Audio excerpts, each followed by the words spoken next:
Coucou! Merci d'avoir cliqué sur cette vidéo et bienvenue sur cette toute nouvelle chronique qui traitera d'un art en particulier. Et pas n'importe quel art, hein. Il vous a diverti, amusé, éduqué, effrayé, indigné, ému, allant des yeux qui brillent jusqu'à la fontaine de larmes. Prenez les plus belles toiles de Goya, Picasso ou encore Delacroix, ajoutez-y le mouvement théâtral et c'est mijoté à feu doux avec les meilleures prestations d'acteurs révélées par le grand Hollywood. Comme Jack Nicholson, Humphrey Bogart, Meryl Streep, Marie... Non, non, on va s'arrêter là. Et saupoudrez le tout avec une bande originale qui illustrera à merveille le tableau animé qui se dresse devant vous. Et vous obtiendrez... le cinéma... Excusez-moi, j'y peux. Merci. Le cinéma fut créé en 1895 par les Frères Lumière avec le film Le train en arrivée de la gare de la Ciotat. En 1902, c'est Georges Méliès qui a créé Le Voyage sur la Lune pour les tout premiers effets spéciaux. Ah non mais, les gens ils s'en foutent en fait. Complet. Les gens ils veulent du concret, de l'illustrer, je sais pas, on n'est pas sur Arte là. Cependant, soulignons une chose primordiale. Le cocktail qui fera la jeunesse de cette émission sera dénué de grands effets visuels et d'un lourd montage. Parce que t'as pas de talent, wesh. Allez. T'es qui, en fait? Quelque part? Chie-toi, mais avec plus de classe. Brrrah. Ouais d'accord, mais c'est quoi ton projet? Le projet, c'est quoi? Ah, mais moi je suis juste là pour troller, wesh. Blé, blé, blé, ouais. Oh, bâtard. Ah bah c'est sympa. Bref, comme je vous le disais, le montage se contentera d'être minimaliste, ce qui me permettra d'aller droit au but. Et aussi parce que t'as pas de talent. Hein? Oh. Bon ok, c'est vrai, j'ai pas de talent. Ok, je suis naze en montage. Ok, j'ai pas de logiciel. Ok, c'est Movie Maker. Et après, je vais tenter de vous présenter avec forcément de la subjectivité, hein, étant donné que c'est mon avis, que c'est ma plume. Et si t'es pas content, eh ben c'est pareil. Des œuvres de qualité. Et j'aurai pour mission de vous convaincre, sous couvert d'argumentation, hein, toujours, que l'œuvre étudiée est un impératif. Et si mon travail est accompli, eh bien vous aurez envie de vous ruer sur cette dernière pour la découvrir avec autant de plaisir que moi j'ai eu à vous la présenter. Et quoi de mieux pour ouvrir le bal que l'œuvre d'un grand cinéaste contemporain? Selon moi, un des meilleurs de sa génération. J'ai nommé David Fincher, qui aura eu la délicate intention de m'offrir mon film préféré. Fast and Furious. Et même si ce n'est pas ce dernier que l'on va étudier aujourd'hui, sachez que c'est un grand film. Amateur de sensations et de frissons, accrochez-vous à vos sièges. Géants et nains, veuves et orphelins, elfes et gobelins, bienvenue dans Halluciné.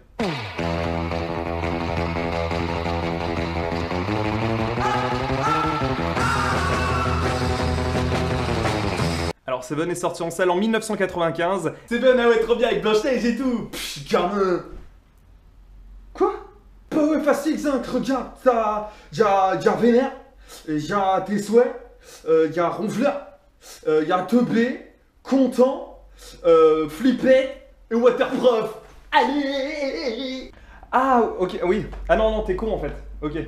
Non, en fait, non, ça fait référence aux 7 péchés. Hein. Ah, en fait, tu vas parler de poisson. Ouais. Ouais, ok, ouais, c'est bien. Non, ouais, regarde là-bas, il y a un crocodile sur un polo. Là-bas, juste au fond, là. Ouais. Bien entendu, le chiffre 7 fait référence aux 7 péchés capitaux. Et on va radicalement s'éloigner de ce qui a bercé notre tendre et innocente enfance. C'est une référence biblique, donc, qui servira de prétexte à un sociopathe de contexte pour assouvir sa soif viscérale d'homicide psychopathologique. Viens plutôt, on parle de tuning. Ah bah... il y a un petit côté tuning humain hein, dans la première victime.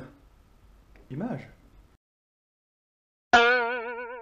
Mais ne mettons pas les bœufs avant la charrue de midi à 14 h et contextualisons notre œuvre. Nous sommes ici dans un New York innommé des années 90 et l'officier William Somerset se verra mettre en binôme avec le fraîchement transféré David Mills, interprété ici par Brad Pitt. Un fougueux inspecteur qui a soif de terrain.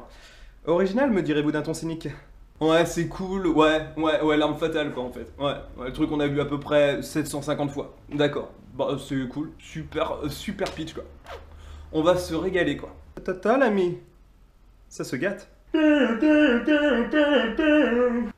Qu'est-ce que tu fais encore? Ah, je fais la lampe fatale. Allez. Les châtiments corporels avec préméditation sont toujours condamnables dans notre beau pays ou...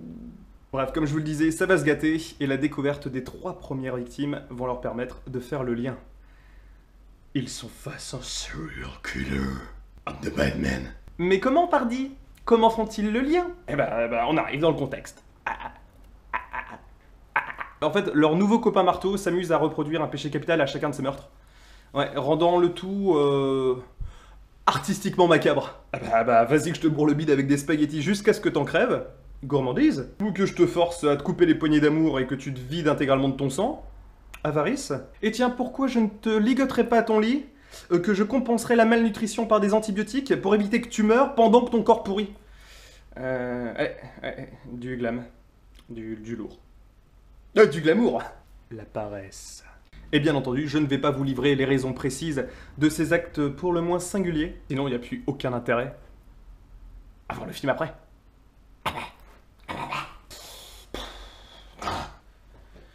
John Doe, oui parce que El Criminal s'appelle comme ça, laissera à ses camarades sur chaque scène de crime un indice, leur permettant en fait d'avoir toujours un léger retard sur le prochain en fait. Donc ça rend la traque bien plus excitante, mais superment ludique. C'est chiant en fait. C'est là. Eh ben non en fait c'est là. Bah c'est chiant. Moi ça me ferait chier quoi. Ouais. Mesquin le roublard. Non? Trop lol quoi, d'accord, super, génial le film quoi. Alors, des flics, des flingues et du sang. Ok d'accord, et pourquoi pas des biens, des pizzas et le PSG? Non c'est bon, tu m'as saoulé bébé. Doucement jeune cervelé, j'y arrive. Un personnage féminin nous est introduit pour colorer un petit peu ce paysage masculino-morbide, et c'est la petite amie de Mills qui n'est pas là. T'as vu que c'est ça? Personnage relativement présent, qui se liera d'amitié avec Somerset pour lui confesser ses longues crises d'angoisse dues à l'absence de son mari. Sentiment décuplé, attention, Desperados Vibes on the way. Elle nous est présentée comme un être doux. Je postillonne, c'est dégueulasse. Elle nous est présentée comme quelqu'un de doux, de fragile et de perdu, forcément, vu qu'elle vient d'arriver dans un New York qu'elle ne connaît pas. Et elle est interprétée par Gwyneth Paltrow. Moi, je l'aime pas trop. Gwyneth Paltrow, dont la raffinerie n'a d'égal que l'anecdotisme. Je sais pas, ça a plus de gueule sur le papier. Là, ça fait dégueu. Ah d'accord, tout ça parce que c'est une fille quoi. Macho. Regardez tous ces livres autour de vous. Une mine de connaissances à la portée de vos mains. Et vous, qu'est-ce que vous faites? Vous jouez au poker toute la nuit. Je me permets de vous arrêter sur une scène qui défile actuellement sous vos yeux et que je trouve très poétique et très belle, dénuée de toute violence, donc allez-y les yeux fermés. Enfin non, les yeux ouverts. Elle met en scène l'inspecteur Somerset qui se documente sur les crimes de Canterbury avec un montage alternatif sur Mills en train de se torturer l'esprit à propos de l'enquête. Pourquoi cette scène en particulier? Eh bien parce que ce sera le viaduc parfait pour accéder à une des scènes que je trouve absolument remarquable et qui pour moi a marqué au fer rouge l'industrie du cinéma. L'industrie du cinéma ainsi que toute une génération adepte du polar noir cinématographique à travers les âges et dans le monde entier. Et non, mes propos ne sont pas inconsciemment hyperboliques. Je vous vois venir avec vos gros sabots là. Ah d'accord, le mec il a trop pas kiffé le film quoi. Ah là, le mec il en fait à peine 4 tonnes quoi. À peine 4. Bref, tout ça pour dire que je pèse chacun de mes mots à la plume près. Et cette fameuse scène, je vais pas vous la diffuser. Pour une raison qui est évidente. Il faut la regarder, nom de Dieu! Il faut la regarder, nom de Dieu! Il faut la regarder! Tu dois la voir, y'a mal là-bas.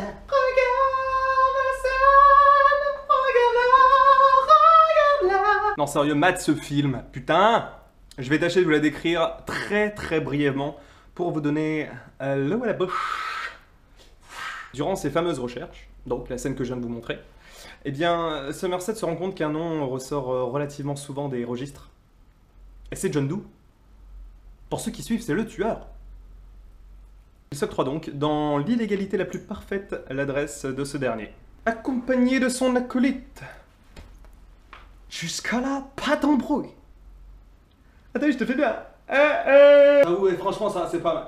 Ça a de la gueule. Il se rend à cette fameuse adresse avec de sérieux soupçons. Aurait-il fait sa première erreur, le bougre? Porte fermée, locataire absent, le débat est ouvert. Ou tout bleu. Mills veut impérativement y rentrer quel qu'en soit le prix, mais Somerset le tempère en lui précisant que si jamais effraction il y a, eh bien, il risque de paumer la piste qui vaut de l'or. De maison du café ou Attels, allez. Appelle-moi Georges Clooney. Et peut-être même l'enquête. Que cela ne tienne, se dit Mills. Tiens. Je fais bien Mills, hein. Petit côté Brad Pitt comme ça. Tiens, mon talon irait parfaitement avec cette porte. Et bim. Bim, boum, boum. Plus de porte. Il pète la porte, quoi. Putain, Brad. Brad. Quand soudain... Vas-y, trop de pression, wesh. Ah, ça m'a saoulé. Je sais, j'en ai fronté. Qu'il dit tu tu. Une silhouette vêtue d'un impair et d'un couvre-chef se dissimule à l'autre bout du couloir. Et visiblement, il allait au même endroit que les protagonistes. Coïncidence ? Je pourrais pas en quelques mots vous présenter la tension exacerbée de cette scène, tant elle est suffocante. Mais croyez-moi, elle vaut le détour, la peine, le coût. Et tout le reste. Et ça, Fincher le maîtrise à la perfection. C'est ce qui fait sa force. Il y a pendant 3 ou 4 secondes un silence religieux. Et là, les questions fusent. Et toi, en tant que spectateur, c'est tellement oppressant que tu les entends, ces questions. Mais c'est qui, lui? Mais tu fais quoi? T'es le tueur? T'es un voisin? T'es un homme de main? T'es Zaz? Tellement gratos. Ah, j'aurais peut-être préféré que ce soit toi, tiens, pour une fois. Ouais. En tout cas, la silhouette, sort son arme, tire et prend la fuite. N'atteint personne, mais tire quand même. Et là, point important, s'ensuit la seule et unique course-poursuite, et qui est pas en bagnole, hein, qui est à pied, à travers un New York pluvieux, et qui s'achève sur une abstention symbolique. Vous verrez après visionnage de quoi je parle.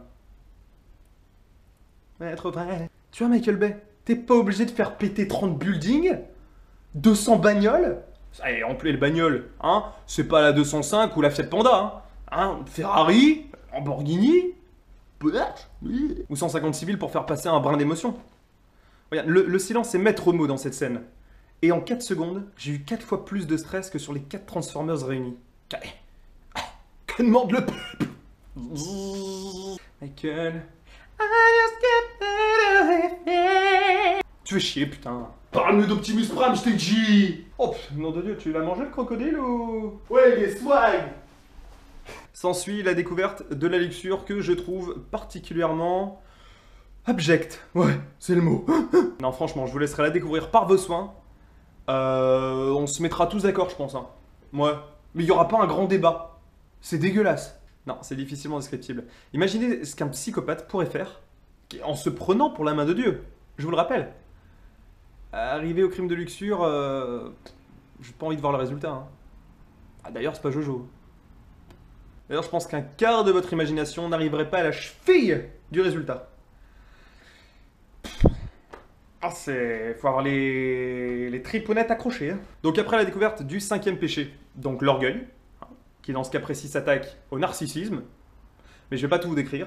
Regardez le film. Un étrange individu maculé de sang fait son entrée. Il y a un petit côté ondelate. Est-ce qu'on le revoira vivant? Fait son entrée dans le commissariat. Les mains bien en apparence, désarmées. Sauf que, eh bien, le vrai jeu macabre commence maintenant. Et attention, on va se poiler, zone du spoilage, du spoilement et de la spoilacité. Je sens que j'ai mis une grosse ambiance sur cette dernière minute. T'inquiète, Zinc, je gère. Non, c'est ça qui est cool. C'est ce que vous avez ou allez ressentir. C'est cette montée croissante dans l'horreur, la terreur et le stress. La tension grimpe et grimpe encore, jusqu'à atteindre son paroxysme. Et là, la situation est immanquablement oppressante. Et au moment où ce Deus Ex Machina intervient... C'est mon tour. Le Deus Ex Machina date de l'Antiquité dans le théâtre où on faisait apparaître un personnage. Alors, pour vous expliquer avec un peu plus de simplicité, c'est lorsqu'une situation est complètement emmêlée et on ne trouve absolument aucune solution, eh bien, un personnage tierce, externe à l'histoire principale, débarque et dénoue tout ça. Voilà. Bon, dans ce cas précis, c'est un peu glauque, parce que c'est probablement le tueur. Il y a plus sympa comme autre élément. Et justement, ce qui est super fort avec cette scène, c'est que ce personnage-là n'intervient pas pour dénouer le truc. En tout cas, pas tout de suite. Et justement, ça relance encore une fois de plus la vague. On était quand même déjà à 2 heures de film. Et on en a déjà pas mal chié pendant 2 heures. Eh ben, on a l'impression d'avoir une rupture. Il y a 3 quarts, un quart. Et où on sent que ça va être les grosses révélations et on va s'en prendre plein la gueule. Et c'est le cas. Et puis bien en plus. Pour la petite info, Kevin Spacey que vous voyez maintenant à l'écran n'est pas crédité au générique de début, pour éviter que le spectateur ne l'assimile au tueur. Parce que Kevin Spacey c'est quand même un nom connu. Au bout d'un moment tu te rends compte qu'il est pas là. Et du coup, après les 3 quarts de film, il aurait pu inévitablement se poser la question, mais d'où qu'il est Kevin? Mais pour que le suspense reste intact, il a été mis de côté en accord avec l'acteur lui-même, en accordant même le génie de cette décision. Et en compensation, il sera crédité en premier au générique de fin. Mais revenons tout de suite à cette fin allaitante. Un ultimatum. Alors les gars, on va faire simple. Soit je vous signe des aveux sur les 5 précédentes victimes, mais vous m'accompagnez tous les deux, et uniquement tous les deux, dans un endroit, sur une scène que vous ne connaissez pas, pour vous présenter les 2 prochaines victimes. Soit je plaide la folie, et du coup, irresponsabilité pénale. Et vous irez bien vous faire foutre après. Dur dilemme. Traduction. Alors en fait, soit vous prenez le risque de crever dans d'atroces souffrances dans un endroit que vous ne connaissez pas, soit vous allez vous faire foutre. Je vais prendre la réponse C, Jean-Pierre. Mais c'est vrai quoi, à la place de tout spectateur lambda, le calcul est très vite fait dans ta tête. Ah, il y a déjà eu 5 victimes. Tu rajoutes Somerset et Mills, eh ben le compte est bon, hein. Ding dong. Ça veut vraiment que j'arrête de regarder la télé, moi. Ah, j'avoue, moi aussi, wesh. Lourd. Après cette proposition, Morgan Freeman, donc Somerset, se placera dans le camp des raisonnables. Voilà. En précisant aussi que le risque zéro n'existe pas, et qu'effectivement, ils peuvent se faire bien dégommer par lui-même ou par d'autres. Je rappelle quand même que on est quand même face à un des tueurs les plus minutieux de l'histoire du cinéma. Donc risque zéro, non, effectivement. Non, il n'y a pas de risque zéro. Et évidemment, Bradounet, qui en fait qu'à sa tête, jusqu'au boutiste irrationnel, lui s'en tape. Il veut aller jusqu'au bout. On a commencé quelque chose, on va le foutre sous les verrous. Il veut clore l'affaire sans même se poser de questions. Le mec débarque, désarmé avec du sang plein les mains, en demandant une dernière faveur, et tu dis oui avec le smile. Mais t'es con?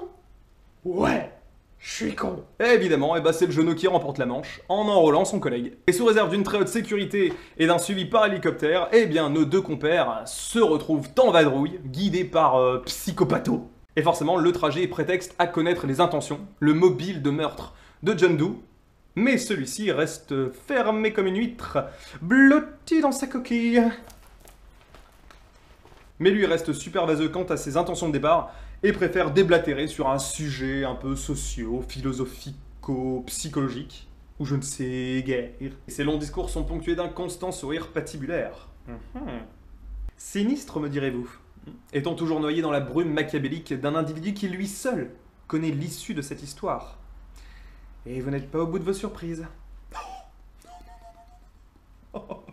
Peu de temps après leur arrivée sur un terrain aride, un véhicule se dirige dans leur direction. Mais là, les spéculations vont de plus belle. Mais il y a qui dans ce véhicule? C'est qui? C'est quoi? C'est une extraction forcée?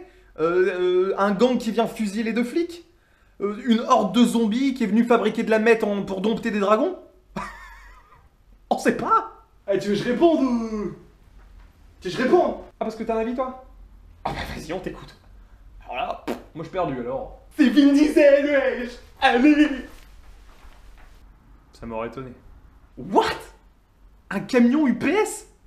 Ah vas-y, fais péter Interflora, après on se fait un beau resto. Du coup, Somerset s'empresse d'aller interpeller le conducteur en précisant à Mills de tenir leur proie en joue.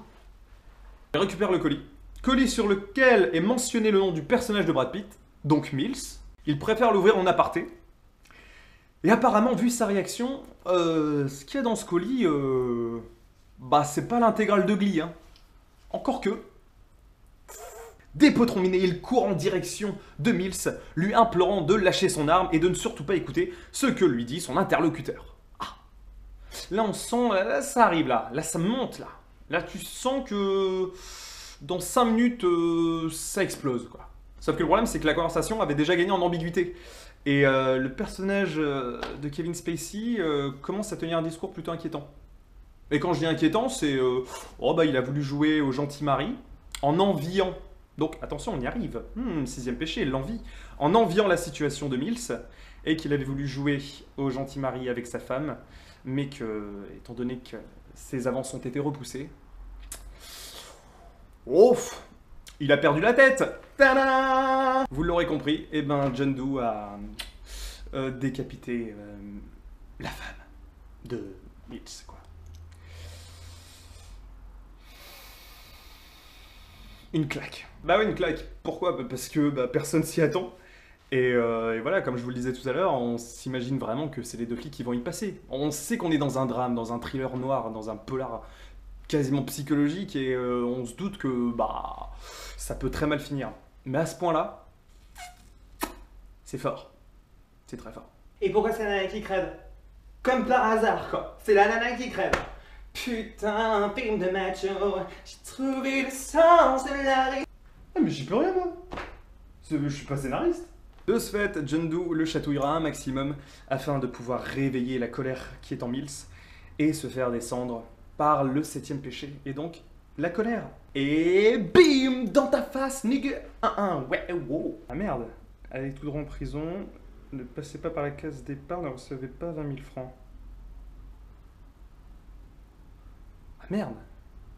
C'est chiant, parce que je viens de perdre la femme de ma vie, le seul repère que j'avais dans la ville avec mon coéquipier, et elle était enceinte.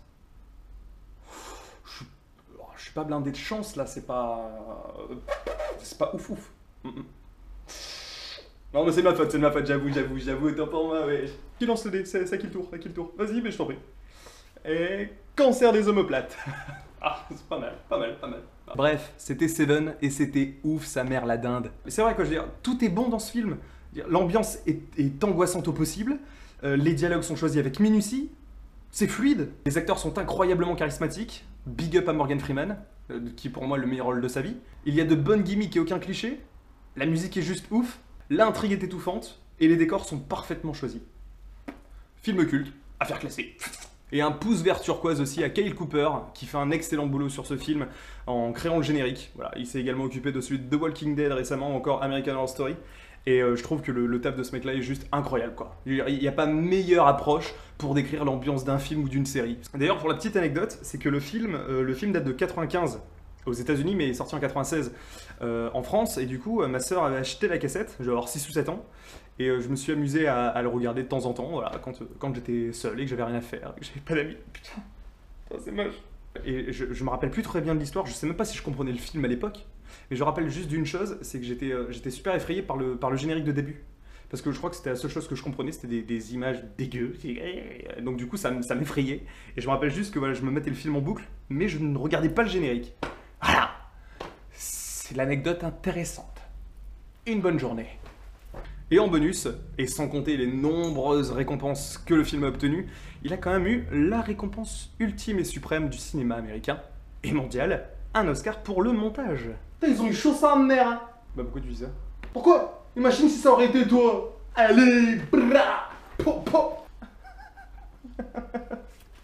T'as fait tomber ta casquette? Hein? Où ça? Ah, tu m'as bien eu, bâtard! Seven, c'est une pépite cinématographique qui te prouve que le minimalisme en termes d'action, de gore ou même de vulgarité ne sont pas indispensables pour pouvoir faire un bon film d'horreur. Mais je suis malgré moi à contre-courant quand on voit le succès des torture porn qui inondent nos écrans de cinéma tous les ans. Plus aucune classe, plus de charme, de l'hémoglobine à en perdre pied, des jumpscares à en dégueulasser les salles de ciné avec le popcorn renversé plutôt qu'à te faire vraiment peur. Enfin, ça n'a plus aucun intérêt. Et c'est dommage qu'on soit perdu, qu'on soit passé du bon thriller psychologique au truc dégueulasse, blindé de sang pendant 2 heures. Ce n'est qu'un avis. Alors qu'une ambiance angoissante et oppressante au possible, mêlée à un scénario de qualité, c'est un cocktail Molotov pour tes nuits futures. Et voilà. Voilà, c'était ma chronique sur Seven, j'espère que vous avez passé un bon moment. Sur ce, je vous laisse, moi je vais aller regarder Le Fils du Masque. Bisous, love. Bisous, portez-vous bien, ciao, et regardez Seven, vous allez halluciner.